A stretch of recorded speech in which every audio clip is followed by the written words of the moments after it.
Thank you, Panda. We're going to move right into the game. It has already started. Swim, thank you for joining me. Our third game together. Hopefully this one ends up better than Artifact, but let's find out for some of these players what ends up happening. Games 4 and 5 of this group left, so still a lot of action left to be had. Yep, let's get into this. So we see right off the bat, these early rounds, let's check out what people are going. So we've got some really pretty common picks, like a couple of Venomancers, Tiny, the standard stuff. And of course, you can kind of see what units your opponents are getting. It minimizes your chances a tiny bit going forward. There's a shared pool of level 1 units, but of course there are about, is it 45 of each? Yes, 45 of each tier 1 unit. Just a tiny bit, but still something to consider. You can see a lot of Venomancers, for example, if we don't go Venomancer. Yep. Level it looks 2 like tiny. We only have the one global item so far, Embarrassment of Riches. I think that largely the paths decided forward really come down to, now that the global items work the way they do, the global items you get on the first 3 rounds of the game will really dictate the path that you have to choose. Level 2 tiny is a big pickup for Niner time. The stun, of course, early on, huge, just to get that extra DPS and stun the opponent's units, of course.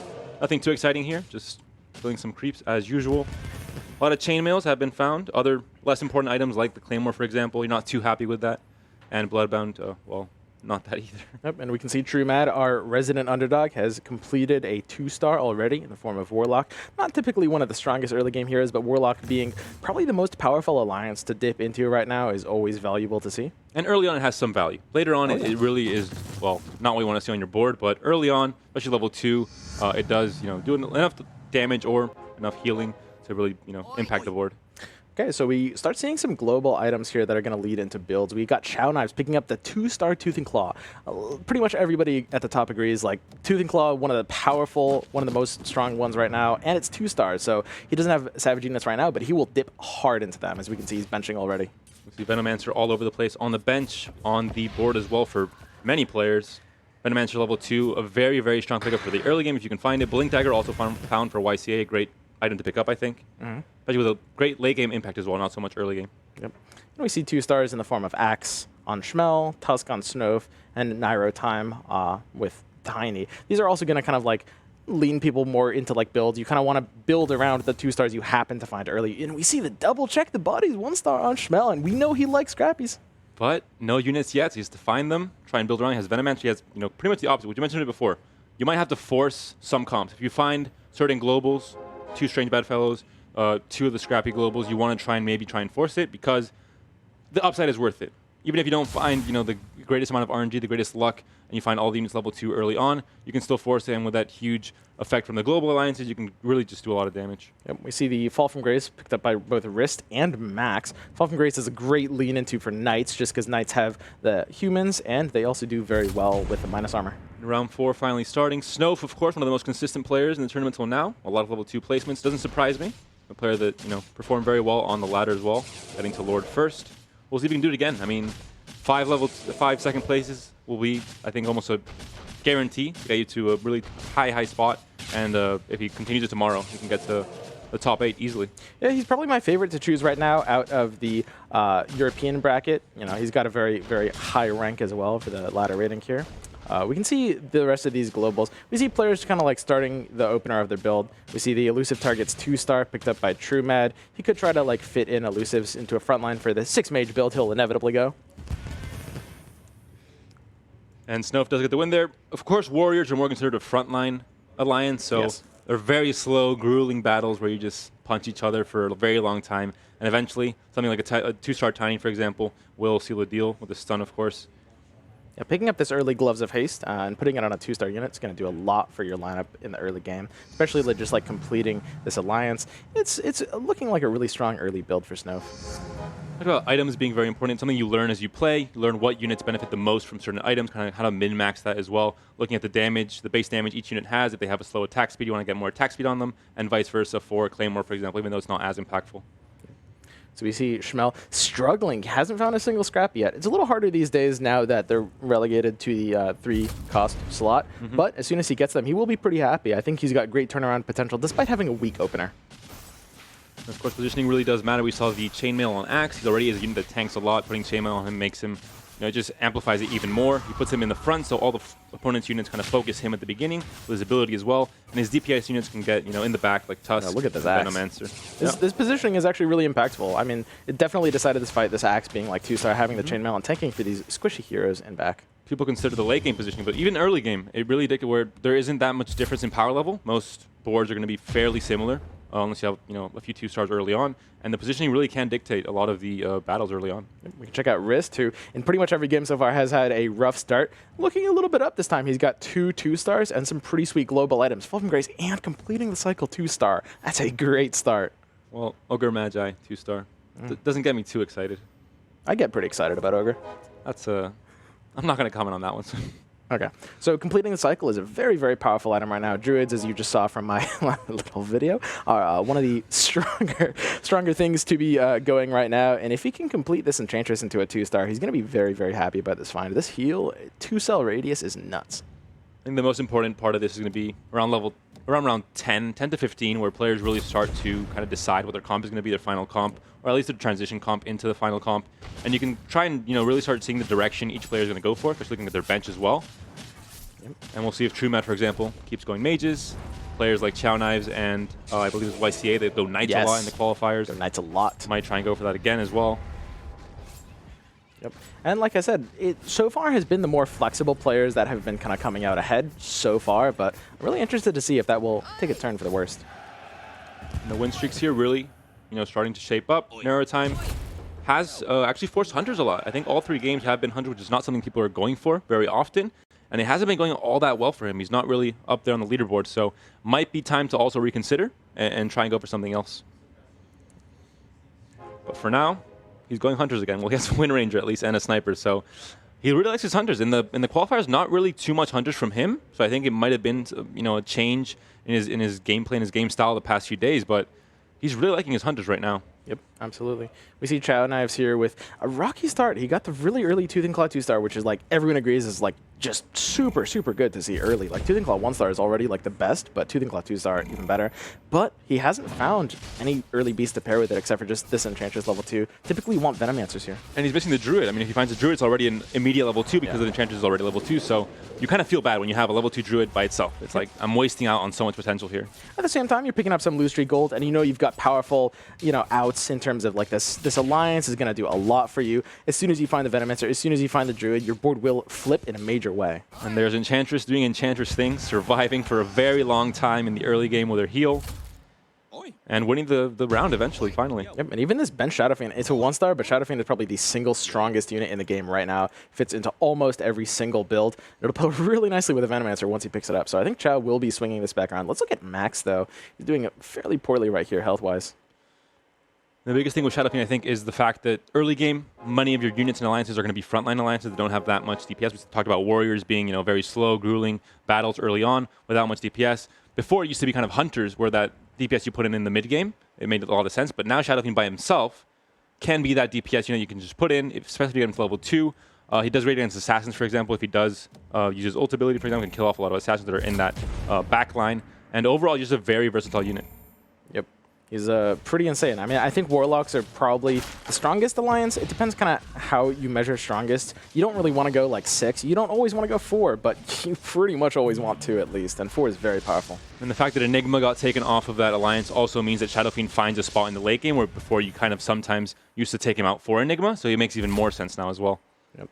We see Schmel up here has turned his board around in a pretty major way. He had a pretty awkward board before, but he's winning this early game. This Druid pair is going to do a lot for him in the early game. He's got 2 stars up the wazoo, and he's benched the Scrappies. Yeah, he's like we said, it's important to see the board, but also the bench. The bench talks about not what's happening right now, what's going to happen in the future, what kind of his plans are going forward. And Queen of Pain level 2 early on is fantastic. Great DPS unit, great ult as well with the AoE ability, which you don't really see in the early game. It's more, you don't have like those, Alchemists, for example, or those great Warlocks. Oof. Yeah, just completing Warriors here as well. Schmel is looking really powerful right now. He's got this very powerful early game board, tons of 2-stars. 2-star Demon is just going to agree with any board. And he's got the path forward, as you said. So Schmel is looking great. Great frontline, great healing, great DPS from Queen of Pain. I mean, he has kind of that trifecta of synergies you want to have pretty much at any point in the game, really. Exactly. Check out the other top performing board here, Narrow Time. And he is, again, going Hunters. I mean, he's doing it every single game. It's working out for now, but he hasn't placed as highly as players like Schmel, as players like Snow, for example, even True Man with his mages. So we'll see if he sticks to this strategy and just forces Hunters every game. Yep. I think Nairo, as a player, he really likes Scrappy. He's like almost the #1 proponent of Scrappy, but I don't think he's had openers in these games that have really allowed him to feel like he can go Scrappy. He's not forcing it like every game. He just wants to be able to force it. Schmel's win streaking as well. 5 win streak, lost the first round, and then won every round after that. Found his 2 stars as well. Tiny level 2 and Rage level 2. Great units as well to have in the early game especially. Great stun and AoE abilities. Yeah, pretty much. The early game, the most important thing is establishing a powerful front line. You need the front line up before the back line, right? You want to weigh the offense with the defense, but the most important thing right in the early game is defense, right? You've got these powerful 2 stars. They're going to be very, very chunky. Primordial buff is not the strongest thing ever, but it's still a effective 20% reduction on attack damage. That's pretty good. Hopefully strong enough to beat these creeps. I mean, it's gotten a bit harder.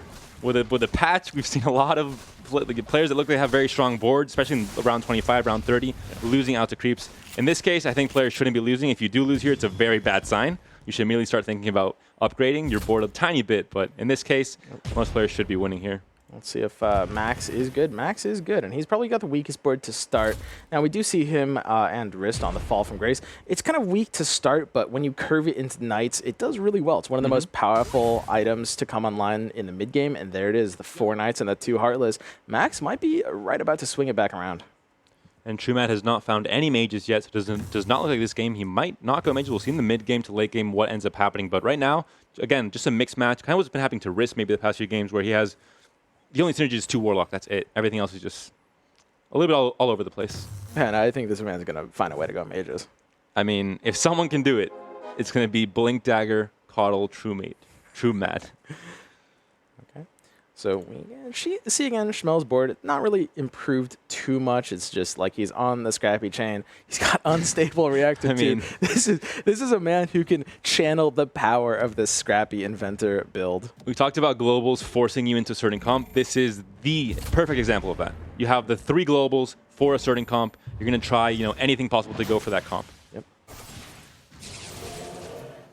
So Schmel might have met his match here. He's up against Chao Knives, who just came online in a major way. Streaking himself could be what knocks Schmel out of his streak here. We see the Venomancer Wards putting in a lot of work. The Druids are doing a lot on both sides, but Chao Knives' Druids are actually doing more. It looks like Schmel's streak is going down here. And it might be a matter of DPS. I mean, Shadow Fiend has great DPS at any point in the game. You have Sustain from Stream Protector, but Queen of Pain died very early, and there just wasn't enough damage, I think, at this point. Yep. So Schmel got denied off his Omega streak that carried him through the early games before. We can see what these round 10 item pickups are. We see Wicked Intent off of Snowf. Obviously, thinking about going Heartless a little bit. We see the Retaliate 1-star off of YCA, and not too much else in the global department. Yeah, I think overall not too crazy of a high roll for most of these players. Maybe the Savage level 2 is kind of Tooth and Claw is the better pickup overall, but and I guess Schmel's maybe if he finds the Scrappies when that gets online, it'll be pretty scary as well. But overall, nothing too crazy, I think. See the Arcane Boots on Shadow Fiend here. A little bit of a gimmick because Shadow Fiend is very high DPS with Demon, and because he's got the Warlock tag, he fills mana quickly so he can pop Arcane Boots early. One of the hidden attributes of Warlock, Mage, and Shaman tags right now is they gain mana twice as fast from natural attacks. You see that Arcane Boot popped like 5 seconds into that fight, which is nice and early and helps everything cast their spells. If we look at DPS charts, we're going to see that Shadow Fiend, yeah, he pretty much carries the game at any stage in the game because his DPS is fantastic. He is a bit squishy. If they end up killing him early on, he doesn't get his ult off. It really, it's a problem. But if his ult goes off, like we see here, beautiful, carrying the game here for. My God. How one-sided is this? If Shadow Fiend isn't on this board, is this just like a full wipe? Yeah. I don't level think 1. He kills a single hero. No, and it's level 1 as well. That's the crazy part. Yeah, and this is why this hero is regarded as, like, if you ask most people, like most Lord players will probably agree, Shadow Fiend is just the single strongest hero in the game. It's like, it's hard to contest that. Yeah, an early level 2 Shadow Fiend is something that really impacts your placement in the game, I think. It's just a perfect transition into the late game. It gives you time to maybe not reroll as early, to kind of cheese your way into, getting to level 8 quicker and not having to reroll to strengthen your board. Yep. See Chao Knives here on two-star anti-mages, going for maybe like a little bit of an elusive setup with that and the Treant on Druids. And he's definitely on path for either Demon Hunters, he just scooped up that Terrorblade, or maybe something with a 3-star anti-mage either way. Snowf still up top as well, player that's shown a lot of consistency, keeping it up here in this game as well. Shadow Fiend pops again. We're going to see a lot of Shadow Fiends popping, I think, on every single board. A very contested unit. Yeah, this is in this case, yeah, not going to be able to do enough. We saw the Tiny stunning as well. The Knights with the regen, also huge. It's interesting the Blink Dagger's on an anti-mage, actually. Maybe not the ideal unit. Yeah, he's Blink in Dota. That could be.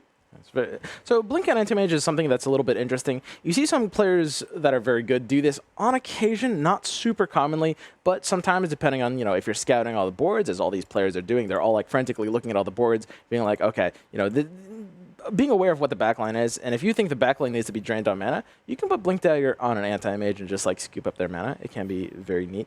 Also, it's very important that your Anti-Mages aren't going on the same target, right? And Blink helps secure that because it just means you're blocking each other, and not only are you draining less mana, you're dealing less damage.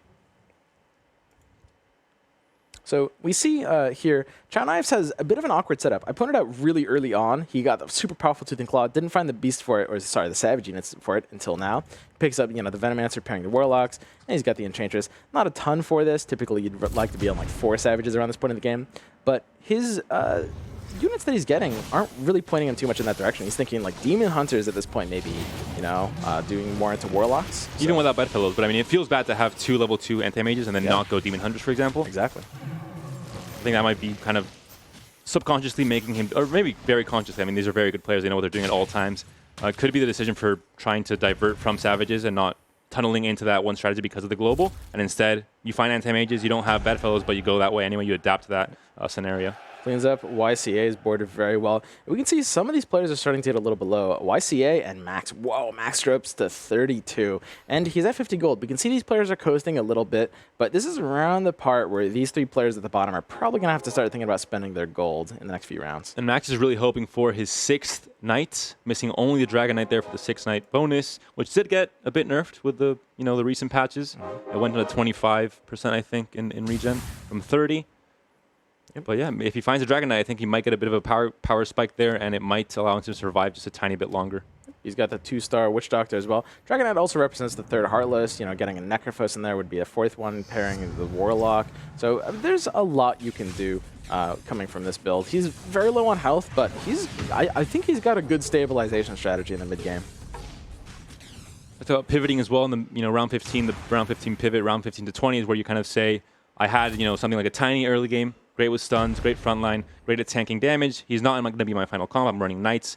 Knights and Warriors don't really mix too well together, don't have too many shared synergies, and probably going to be sold eventually. Even though he's level 2, even though he's a fairly decent unit until round 20-ish, even if you're not running Warriors, at some point he's going to go and going to find, like you said, space for the Witch Doctor, for example.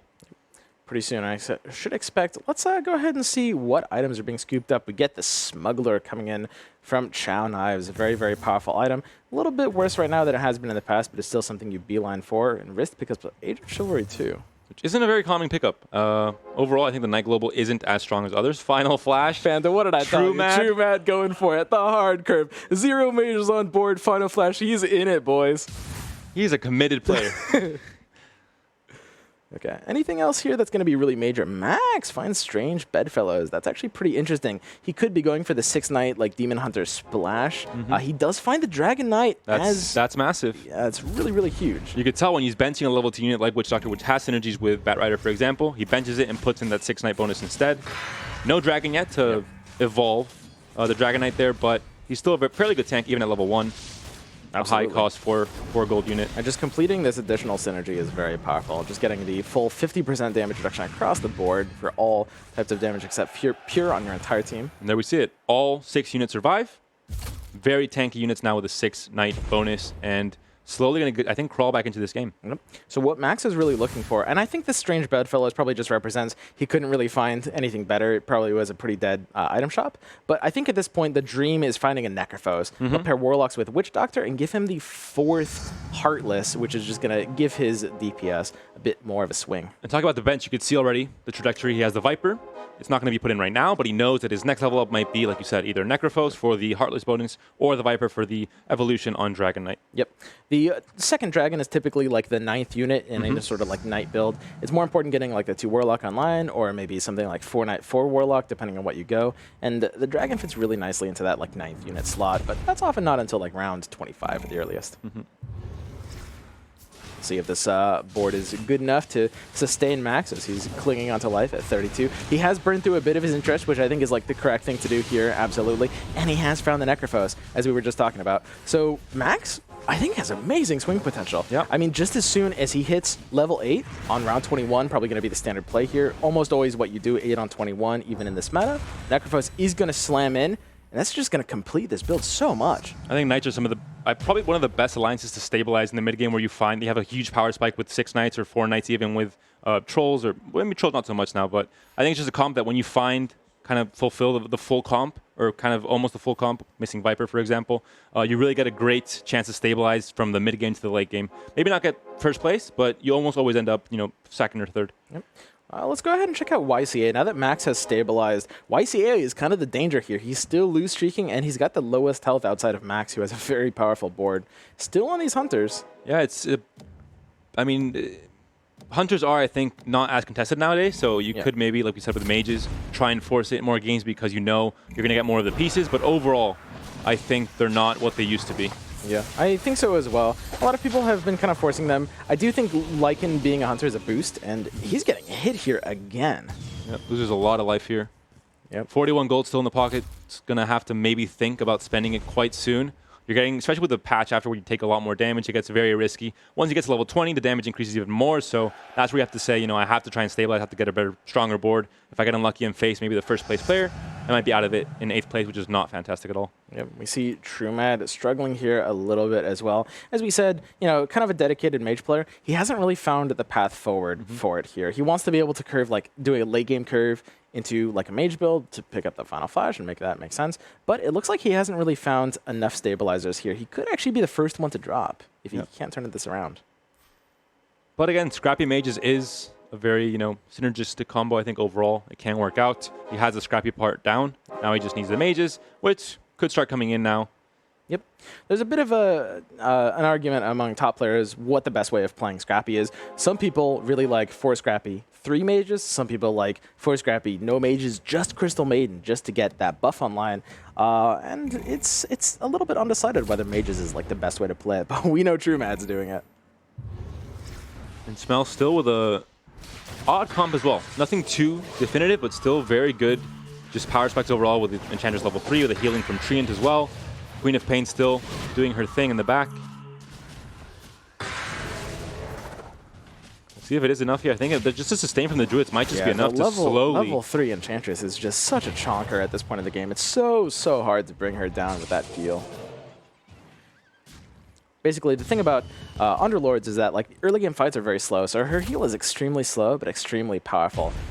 This unit and like all slow heals in general are going to be very, very powerful early game, and they'll fall off as fights start speeding up in the mid and late game. Yeah, when the damage gets a lot more bursty, it's not as easy to out-sustain it, whereas in the early game, the healing out-sustain, or it's just more healing than you get damage, so the opponent can't do anything about it. They just watch themselves slowly, the bars going down, and Enchantress just staying very healthy. Exactly right. Double Blink Dagger as well on one of the players. See Naira time with double Blink Dagger. He's not going Hunters this time, so he has changed his strategy just a tiny bit. Yep. And we see YCA has spent his gold already. I mean, he needs to. That's an aggressive stabilize. You kind of have to do that if you're low rolling that hard. It's a really rough spot to be in. You don't really want to be blowing your load before like round 21 often. That's kind of like the magic number. But he's been forced to level to 8 a little bit earlier and just lose some economy points from this creep round. This is what his final board is going to look like. He has 4 Hunters at the moment, a Warrior frontline as well. Kind of a mixed match of Warriors and Hunters, not settling for which comp he's going to go to 6 units in, for example. He has Lycan on the bench, though, so probably going to be Hunters in this case. Yep, completing Beastmaster pretty good for this build. And Drow also maybe looking for level 3. Might just not have enough time, though. I mean, it's gold you have on the bench. You're not spending. You're not inputting into board strength, and it might just be too late. Yep. Let's have a look at these items. We see everyone's leveling to 8. Chow Knives gets the anti-mage 3-star. Picks up the Battle Fury as well to put on it. Oh my. Yeah, and he has the Terrorblade level 2 as well. With the Blink Dagger, we talked about it before. He didn't find Bedfellows. He found the Tooth and Claw instead, but he said, you know, I'm not getting the pieces for this. I'm not going to force this, going to tunnel into this comp. I'm going to adapt. I have level 2 anti-mage. He has level 3 anti-mage now, and it's working out for him, I think. Second in the leaderboard. All eyes on YCA as he struggles to stabilize this rough start. Hughes into Chow Knives, one of the top boards right now. Just got the AM3 with this Battle Fury, and this is chunking. There's a Terrorblade with a Blink Dagger into the back line.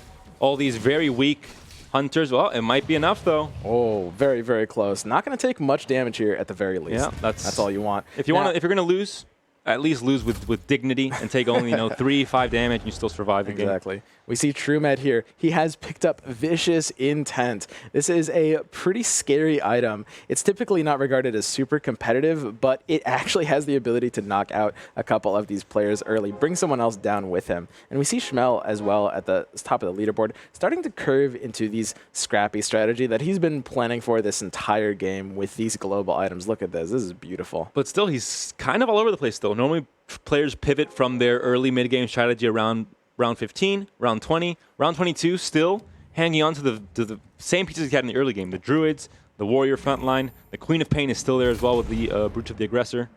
And we got to see if TrueMed can stabilize here. There's 2 or 3 players that are really, really struggling. YCA managed to fend off the last fight, but I want to see if TrueMed can actually swing this around. Both of them have fairly weak boards right now, and both of them are in one-shot range. He's against Max, and Max has these Hunters. They aren't dying. This could be the 15 damage he needs.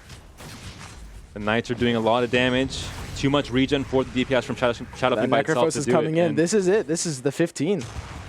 YCA takes the bullet first, though. Ends up in 8th place. And here it is. TrueMed getting knocked out in 7th. 2 out already, just on round 23. I mean, he didn't find mages. Yeah. They didn't come to him. And Max lost as well. Even with this big stabilization, he hit the Knights, he hit the Necrophos, and he still lost. He's in one-shot range, and that is scary. Well, he's got this economy. He has a powerful board, but now he's got to make a hard decision. Does he spend? He has to go for, 13 health. Yeah. I don't think he has Aegis. He does not. He does not. So there isn't that kind of, life vest to hang on to. Yep. And I think also Dragon Knight 2 is a big, big power spike as well. It's a big difference, especially putting in Viper, for example. But it doesn't look like he's going for So Max is greeting here. He's actually staying at 50, and I actually like this decision in this case. Ooh, and he's starting to spend it after this fight. I think he's realized he has like a very powerful board. He needs to assume he's going to be good for a little bit longer, and he's not close enough to upgrades, right? Oof, he's looking for 3 stars. This is going to be a lot of damage. This is a lot. Level 23. Where the units do even more damage. I think that's it, I think. That's 12. He's alive at 1 health, Panda. Ooh. He's playing it dangerous. He's got to spend this now. Now he's looking for the upgrades. Witch Doctor 3, Abaddon 3. There's a 7th Witch Doctor. He finds the Viper as well. This is where the APM comes in this game. You've got to spend your gold fast. He found something in shop he's going to want. He's going to overflow his board and APM. He's got the 25 seconds here to spend the rest of his gold if he wants to do it. If he doesn't go level 9, he can't fit in the full Warlock, 6-Knight, Viper combo. So we're going to see what exactly he goes for here. Level 8 with very little XP, so I don't think he'll be going to level 9. Spending very slowly, though. But he's not close to stuff. He's 2 Witch Doctors off. He's 2 Necrophoses off. He's 2 Dragon Knights off. This is a pretty big disaster. I don't think he can find upgrades in this time. He needs to stay alive. I think he got caught a bit. And he's 1 round off the creep round as well. If he can survive this, it's huge. Yes. It gives him time to really just think about his plan, kind of, relax. But he's playing Snowf, and Snowf is first. Exactly. That means his board is going to be pretty damn strong. Ooh, I think this is it for our boy Max. This lobby hit some pretty big power spikes recently, because this board was looking pretty hot, and it just hit 3 strong boards one after another. Yeah, it's just not going to be enough. The DPS is missing maybe from these Knights. And Max is out. So Max takes it out. I think it's a good choice to greed there, honestly, just because he wasn't like so close to stuff. You could spend your gold faster, but when you think about it, you're quite a few healths off of the next up player. Schmel at the time was at like 30-something, so you're going to have to assume you're going to survive through 25 anyway. But dying with 35 gold, it always feels It does feel bad, but there's just nothing you can do there. A lot of brooches here for Schmel. You can get that mana. And Schmel having this really awkward time. He got like the nuts global items for the strategy we know is good. We know he likes going, but unfortunately he hasn't really found the units to go with it. He might have forced this a little bit too aggressively. He has eventually found them. He's got his composition online here with the 5 Scrappies, the 3 Inventors. And Wrist finally a much stronger start. A nice 12-6 round total as well, meaning he didn't really go on a lose streak early on. Still a bit of a Yeah, completing the cycle definitely helped, I think, with the Druids early on to help him sustain, but still an odd mix of units. Yeah. Not enough like of the full usual comp you normally see. Yeah, this is a really, really interesting game to break down. I really wonder how Schmel's going to do here. His health is low. He's spending his gold here. We can see which players are spending the gold. It's very common to spend your gold on creep rounds while things are playing down. You want to be basically getting the economy for the free creep round and then just blowing through that. Schmel is making sure he's staying alive. He's not going to take any chances here. Really looking for a Shadow Fiend upgrade. I think he has to. He's in a great place on the leaderboard right now after 3 games. This game he just wants to get a few more points. Maybe not first place, maybe not second, but third or fourth. Keep on adding those points. Keep up the consistent placements, and hopefully end up in a good position to tomorrow close out the group and make it to top 8. Yeah. And we've seen this board from Schmel before do extremely well. Basically, the idea of the scrappy composition with Crystal Maiden and Shadow Fiend. Shadow Fiend completing Warlock with Alchemist. Beautiful pair there. Crystal Maiden giving everything mana. And level 2 Shadow Fiend will be a huge power spike as well for Schmel. Not only for the damage, but also the survivability. Massive. Level 1 Shadow Fiend, it can kind of get poked down quick by an assassin, by a few range units, and then if the ult doesn't go off, it's going to be a problem. We see the BKB going on as well because of this. And we found the gyrocopter as well. This is going to be 4 inventors. Not technically like one of the strongest synergies, but hey, 40 health regen is not bad at any stage of the game. And let's check out these items. You got BKB on Snof's Shadow Fiend. Recruiter on Xiao Knives, 34 gold. Still in the... Recruiter is nuts, by the way. One of the strongest items in the game, if you can get it when you have the economy to play for it. That could be a big comeback swing potential for Xiao Knives. You see Risk with the Druids as well. We'll see how much the sustain helps here in the late game. Like you mentioned, it might start falling off soon. Gyrocopter not the greatest target there on the single Slark. And we see this boxed in positioning kind of hurting Schmel at this point as well. We saw a big Disruptor ulti early on into a fight. It looks like Schmel managed to clinch it out with these units in the end, but that Disruptor ulti almost won the fight for Wrist. Well, these 2 sustainers are still alive. They're definitely grueling in this. Treant and Necrophos finally, I mean, he can't survive a missile from above. Does go down. Yeah, you just can't beat the sustain of scrappy inventors, really. They are kind of the best sustainers, and that's why they're very favored in like a heads-up matchup against like a Knights, because Knights don't have enough damage to really burst them out. They can kind of like outgrind even the Knights, who are very grindy themselves. See level Schmel and Snof both level 9. The rest of the players still level 8, and the level 3 Venomancer. Oh my, level 3 Venomancer on Xiao Knives and level 3 Slark on Wrist. Huge, massive, massive upgrades for both of these players. Level 3 Slark, typically known as one of the strongest level 3s. If it can go off, it can be absolutely massive. And Wrist is already streaking. Wrist might be my favorite for this game. Yeah, a much better start and a much better finish maybe as well, with the Druids helping him and still doing a fair bit of work here with the sustain. Let's watch this puppy go. I think Slark, as time goes on, just gets faster and faster. So if you have the sustain in the front line, we're going to see Slark really start jamming in these stabs, I guess you could call them. Yeah. And that's you it. See, the essence shift is just huge in long fights. It's just like more and more DPS ramping up. And he's so unkillable at 3 stars. He's got the Basher to capitalize off the attack speed as well. That's a big defeat there, 15 damage on Snof. Yeah, he's spending his gold. He has to start thinking, I'm taking 50 damage. My board relative to the rest of the boards maybe isn't as strong anymore. He was first for pretty much the whole game, and now starts spending down to 1 gold, trying to strengthen his board and get immediate value from that. Yeah, Underlords is really a game of greed. You have to know like exactly when to kind of like pull the plug and spend your gold. You need to not be too greedy, but if you're not greedy at all, you will just get out economied, right? Snof, as we said before, kind of one of the favorites going into this tournament. He's proven very well for himself, but I think he actually could get knocked out by Xiao Knives and Wrist here. Round 28, nearing that round 30 creep round. If you survive this round and you're healthy for the next round, like you said before, creep rounds are great to kind of wait till a creep round to spend your gold. Exactly. So players might try and stall out until that round to try and go all in after that. But again, most players down to 30, 20 gold. We don't see 50 gold across the board. Yeah. And the Snof does take another victory here. I like to think of it as sort of a double interest bonus. Like if round 29 is kind of worth double interest because, of course, if you survive 29, you get the free round on 30. Schmel gets knocked out here in 4th place. A lot of damage in these fights there. 15, we saw 17 as well. Wrist on a 7-round win streak, so the Druids are still paying off for him. Yep, and 3 players left. Round 29. Snof has enough health to play it safe a little bit, although it doesn't really have the economy to spend. And we can see Wrist and Xiao Knives, they're streaking, they've got powerful gold, and they've got the economy to boot. Snof is going to have to pull something pretty hard here if he wants to be able to get higher than 3rd. This is looking very bad for him. But again, still top 3 for Snof. Schmel top 4, so again, consistent placements for both of them.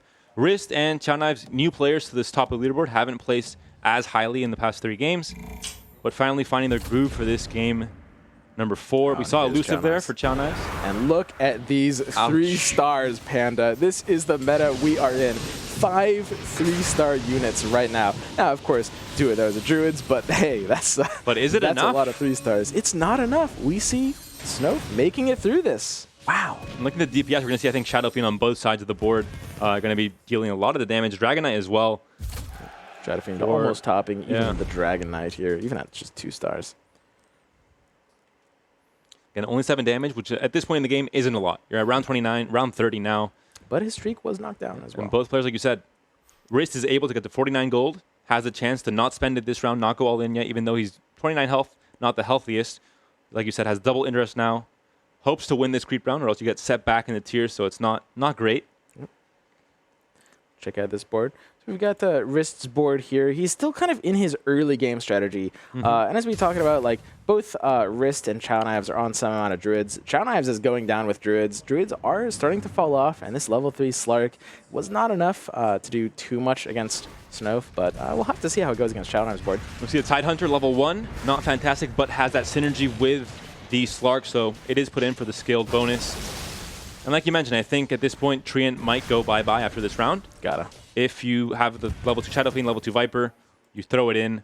Treant has done his job, which is survive until this point. You got top 3 thanks to Treant in part, and now you can go for your late game final comp. And here's Wrist getting this Shadow Fiend 2 stars. That's really big. Snowf defeated by Neutral Wave. I'm yoing that. And we have to see how these improvements are made. Dagon on Chow Knives, disrupted 2-star as well, and he is topping the boards on the streak, putting the Dagon on a Warlock, because of course, any damage that Warlocks deal, even item damage, will heal. And we see both players, Chow Knives and Snowf, both rolling all the way down, using up their gold. Wrist playing a bit more greedy. Clockwork 3-star on Snowf could be the comeback. And there we see Wrist also rolling down, so all their players using up their gold. If they don't have too many outs, they might save it a bit more. They know maybe with Tangle they're not going to get too many improvements on their board. They're going to save it, get some more interest for the next round, and find something else. I think if maybe you're 2 off a unit, for example, you can wait to find it naturally in the shop and then start rerolling, try and find the 3rd pop. Let's see if anyone can break Chow Knives' streak. We saw Snowf beat Chow Knives before on Snowf's board. Can he do it again? Treant goes down. Venomancers are multiplying, but I think it's just not enough. Or is it? Dragon Knight still just... Oh, the Venomancer, the wards are falling off. I think that's... Ooh, this is very close, but the wards are not... Oh, the wards, they've got it! A single ward survives. A little snake boy makes it against dragons and magical dragons like Puck. So suddenly Snowf's board boosts ahead at the same power level as Chow Knives, almost identical, and Wrist is now the one falling behind. He's got the level 3 Lycan, he's got the level 3 Slark, but he's burned his economy here. And he's missing the Druids he had before, so maybe the front line isn't as strong anymore, where you have a Techies for, but he's level 1. You have Disruptor, but he's level 1. Do you have enough sustain to allow Slark to really start getting to that, gotta go fast mentality and enough to do enough damage to the backline of the opponent? We'll see. We see Wrist selling the Techies for a Viper, getting the Viper online here. We're going to have to see if this can be enough. He's got the Dragon Knight transforming here. But he's in the front line, so maybe didn't have enough time to get the positioning right there, I think. And the Vanguard goes down very... Oh, the Warlock is helping him survive, but yeah, it goes down too soon for a DPS unit, so maybe needed more time there. A bit of a... Oh, the Slark is doing it. He's killing everything. It might have just been enough. Oh, look at that Slark tap. Oh, my and goodness. that is it. Almost 7,500 damage. This is why Slark 3-star just chunks. There's almost no getting around this unit. If you can't burst this unit down, it will eat your entire board.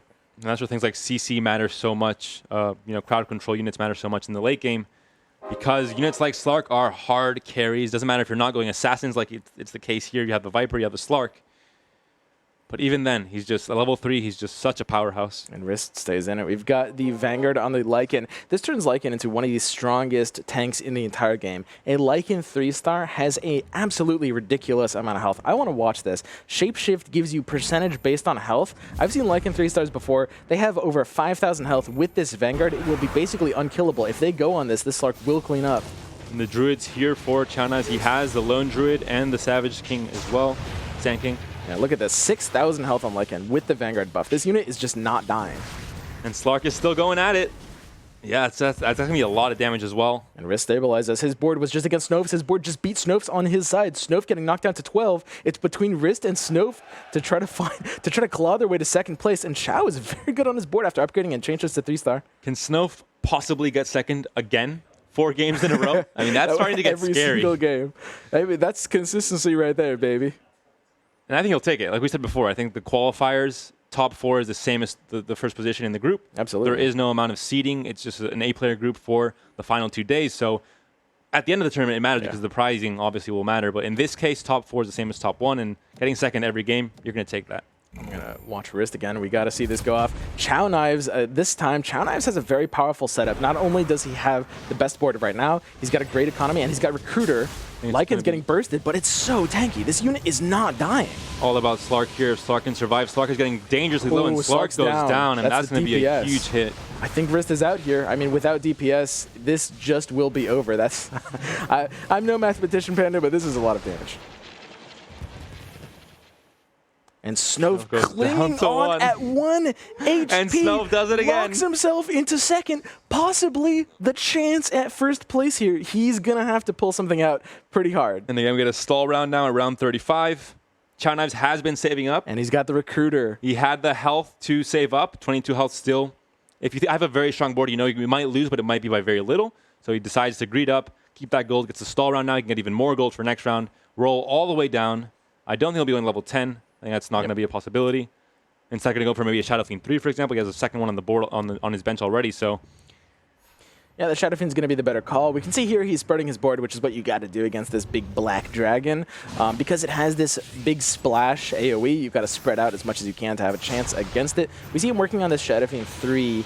And Shadow Fiend 3 is largely something you often can't go for. It's so contested, but so many players are knocked out. When a player's knocked out, their units that they were holding on to get put back into the shared pool. So there's a lot of Shadow Fiends floating around there. And that might be Chow Knives' decision to save the gold. He might be waiting for players to get knocked out. Once they get knocked out, Shadow Fiends come back into the market, and he goes on his shopping spree and tries to find them. We're going to see if he can reroll and go into them. We're going to be looking at his bench for the next game. Or as this round starts now. Snopes got the Troll Warlord with the Mask of Madness. He's looking for an upgrade to Timbersaw and Disruptor. Timbersaw 3-star. We see both players are probably going to be rolling here. Chow Knives actually might just be holding his gold. He's at 22 health. He knows he's not in one-shot range. It's going to be really, really hard to deal 22 at once. This is going to be it. Snof at 1 health. He's not able to upgrade anything. 1 Timbersaw off, but he doesn't have the gold. He can sell his Disruptor, but he's not going to. He has to survive 1 round, and he's so close to these upgrades. This is it. The final fight. Will Snof lock in second place for the 4th time in a row? Sand blinks in back. He's going to hit this big burrow strike. Doesn't hit too many units. The wards are multiplying. Plague Ward, something's got to be done. Big Disruptor ulti. Huge, massive silence on Chow Knives' team. And this Troll Warlord is ramping up, but it's dead. Dragonite has to carry this. This is like the last still alive, DPS. so DPS is coming. This looks like it. Might just be enough. This is it. This is the repel. Venomancer's still up. These wards are killing it. It's wards against Shadow Fiend. I don't think this is the ward to have it. The ward to have it. Snof is dead here to just the base amount of damage. But again, Snof in second place. That's a very good consistency. And it shows. People say auto battles are all about luck. It doesn't matter about your skill level. It's all RNG. But a very good player has placed very well for 4 games in a row against very, pretty much all Lord players and 1 boss 4. Yeah, I think something that's really important that a lot of people aren't talking about is that you kind of have to choose how risky of a strategy you want to be, right? Like, if you shoot for first, sometimes you get like 5th, right? But if you play it safe, go for like 2nd or 3rd, I think that's typically the sign of a good player. It depends on the format. It depends on the situation. All is going to be changed on day 2 when players might have to take risks. And again, Venomancer level 3, putting in the work, another first place finish. Panel, what do you guys think about those wards? The snaky boys.